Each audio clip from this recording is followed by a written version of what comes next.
Selon l'INSEE et l'IFOP, 70% des Français déclarent ne pas savoir précisément où part leur argent chaque mois. Et pour un Français sur deux, les dépenses courantes représentent plus de 50% de leur budget. Aujourd'hui, on va découvrir ensemble où file réellement l'argent des Français et comment faire pour optimiser tout ça.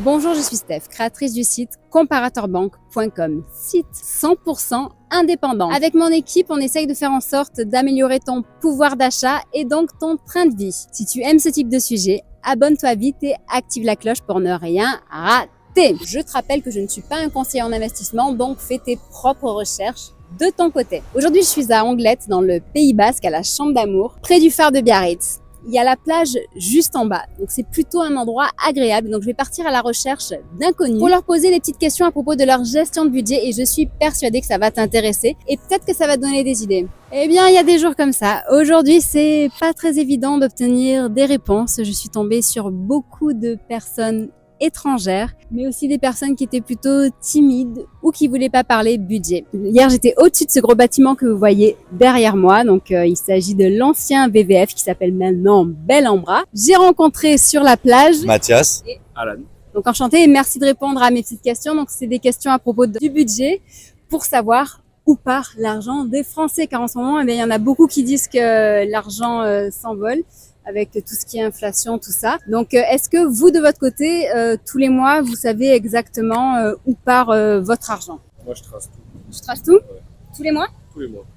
Et toi? Moi, pareil, je regarde beaucoup sur mon compte. Je suis à peu près au clair de ce que je dépense. En un clic, en rentrant un mot de passe, j'ai accès à tout ce que j'ai dépensé, sur quoi, comment. Ouais. Voilà. Après, on sait à peu près ce qu'on dépense aussi au niveau facture, au niveau Suez, EDF, tout ce qui est charge. Ouais. Et après, on sait à peu près ce qui nous reste, nous, en loisir. Là où la dépense est la plus importante pour vous, et ça serait quoi? Le loyer. Le loyer et les charges. Surtout ici. Eh ouais, les loyers en effet sont très chers, d'autant plus sur la côte basque. En effet, est-ce qu'il y a des catégories par exemple que vous pensez pouvoir optimiser? Est-ce qu'il y a des dépenses qui vous semblent inutiles aujourd'hui que vous faites peut-être? Inutile, je sais pas, mais si je pouvais un peu moins sortir dans les bars, peut-être que je dépenserais un peu moins. Ça, je pourrais réduire un peu. Ouais. Moi, j'ai déjà pas mal optimisé ces derniers temps. Donc là, je pense que je suis plus je suis plus stable. J'ai tout fait avant, tout ce qui est assurance, le tri, arrêter les banques, les cartes bleues chez les banques aussi. Bien. Je suis passé sur les banques en ligne, c'est gratuit. Donc là, c'est tranquille. Comme ça se passe bien.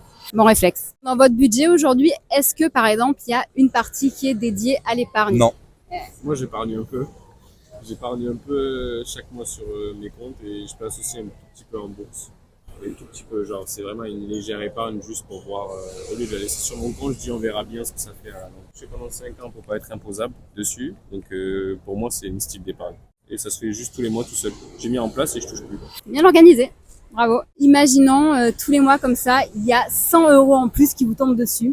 Dans quoi vous le mettriez? Moi, du coup, ça me permettrait d'épargner peut-être 100 €. Moi, pareil, je continuerai à le mettre en épargne ou pour les aléas, quand il y a des aléas du quotidien ou comme ça. Il y a en effet donc l'investissement ou épargne pour toi pour la bourse, mais il y a aussi donc tout ce qui est épargne traditionnelle, bon comme livret A et d'autres. Et il y a aussi d'autres solutions. Donc je sais pas si vous connaissez, il y a ce qu'on appelle des comptes à terme, c'est des comptes où on bloque l'argent pendant des petites périodes. Des fois c'est 3 mois, 6 mois ou 12 mois, et l'argent est rémunéré. Et le capital qui est investi, il est bloqué, il est en sécurité. Et c'est juste que l'argent est bloqué et au bout du contrat, on le sort. Vous connaissez ce type de formule? Pas du tout. Dans la vidéo, quand je la publierai, je mettrai en avant une offre qui est proposée par Freedom 24. En fait, j'ai un site qui s'appelle comparateurbanque.com et j'ai comparé les 10 meilleurs comptes à terme en France. Et c'est justement le compte à terme numéro 1 avec le taux le plus élevé, où on va jusqu'à 8,8%. Après, c'est dans certaines conditions, c'est-à-dire qu'il faut placer l'argent en dollars, il faut placer au moins 1 000 € sur un an. De votre côté, est-ce que vous avez justement des dépenses quand même auxquelles vous ne toucheriez pas, par exemple les dépenses passion, qui sont essentielles pour vous, mais qui aux yeux de certaines autres personnes ne le seraient peut-être pas? Moi, c'est les abonnements musique. Je sais que c'est quelque chose que c'est en place et ça ne bougera pas. C'est en place. J'avoue, Spotify, c'est j'ai mort. pas tout ce qui est streaming en vidéo. Netflix, tout ça, rien? De la musique et Netflix, je sais pas si je couperais, moi, tu vois. Moi, malheureusement, Netflix, j'aurais du mal, Ouais. même s'il y a quand même beaucoup de daubes, on peut le dire. Ouais, Merci beaucoup pour votre temps et votre côté sympathique. Il y a pas de- Et je viens de rencontrer Mathilde qui sort tout juste de l'eau avec sa planche. Donc bonjour Mathilde. Bonjour. Donc enchantée. Merci d'avoir accepté de répondre à nos petites questions. Donc c'est un petit micro-trottoir à propos de la gestion de budget pour savoir est-ce que à tout hasard, tous les mois, tu arrives à savoir où part ton argent? Parce qu'il y a beaucoup de Français aujourd'hui qui disent que l'argent part, on ne sait pas où il va, entre le loyer, les factures. Le trésor public, ça je sais où ça part. Il y Voilà. a les courses, Les impôts. l'essence, on a quoi d'autre? Les assurances. Et ça fait déjà pas mal. Ouais, en effet, déjà, je pense que ça représente beaucoup. De ton côté, est-ce que tous les mois, tu as un suivi précis de tes dépenses? Je suis à l'arrache complet là-dessus. Je sais qu'à la fin du mois c'est tendu, mais voilà. Bon. Ok. Bon, ça dépend des gens. Certains, justement, sont très minutieux. Tout à l'heure, j'avais des personnes qui disaient, nous, on regarde vraiment exactement où tout part. D'autres disent, ouais, ben moi, je me connecte sur mon compte, on sait tout ça. Je reçois le message du banquier quand je suis en découvert. Très bien. C'est le signal d'alerte. De ton côté, est-ce que tu sais quelle est la dépense la plus importante par rapport à ton salaire? Moi je pense que c'est vraiment la bouffe, hein. Vraiment les courses. Je sais pas. Je suis toutes les semaines chez Grand Frais, je claque au moins 100 balles par semaine facile. Ça, puis essence pas mal, encore ça a baissé, mais ouais. Bien, je suis d'accord. C'est vrai que les repas, ça coûte de plus en plus cher. Enfin, quand tu veux bien manger. Ah ouais, moi je suis à facile 400 € par mois. Ouais. Donc, à côté des grosses dépenses, est-ce que tu as des dépenses plaisir que tu ne voudrais pas supprimer? Les petits apéros, les petits moments sympas avec les copains, les petites sessions wakeboard quand on y va, le snowboard en hiver, surtout les billets d'avion l'hiver pour partir au soleil surtout, c'est ceux-là que j'enlèverai pas. Vacances et loisirs. Ouais, clairement. Et en effet, ça coûte assez cher. Surtout si tu vas aller surfer au soleil en hiver. C'est ça, mais voilà, c'est le jeu, on le sait, donc. Je comprends. Généralement, tu pars où en hiver justement pour aller surfer? Indonésie, Amérique centrale. Les meilleurs spots, du coup, style Bali, tout ça.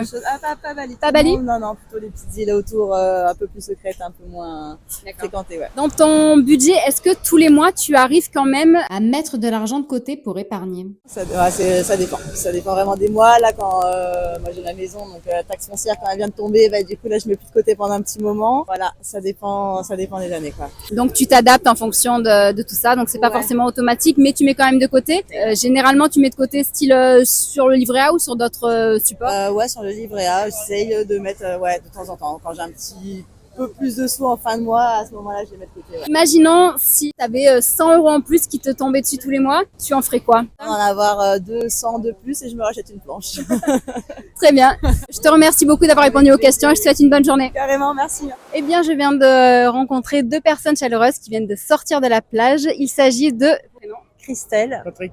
Patrick. Donc, merci d'avoir accepté de répondre à mes petites questions. Donc, c'est un micro-trottoir pour parler budget parce que il faut dire ce qui est. Aujourd'hui, beaucoup de Français disent que l'argent, ça part et qu'on ne sait pas justement où il part. Donc, c'était pour savoir de votre côté si vous arrivez à savoir justement où part votre argent. Est-ce que tous les mois, vous suivez bien votre budget? Oui. Je suis, oui, on suit, Oui, on est oui. obligé de suivre. Ouais. Quel serait le poste de dépense le plus important chez vous? Énergie ou alimentation? Ouais. Location aussi, enfin, remboursement de prêt. Ouais, choses les comme ça. prêts, ouais. Ouais.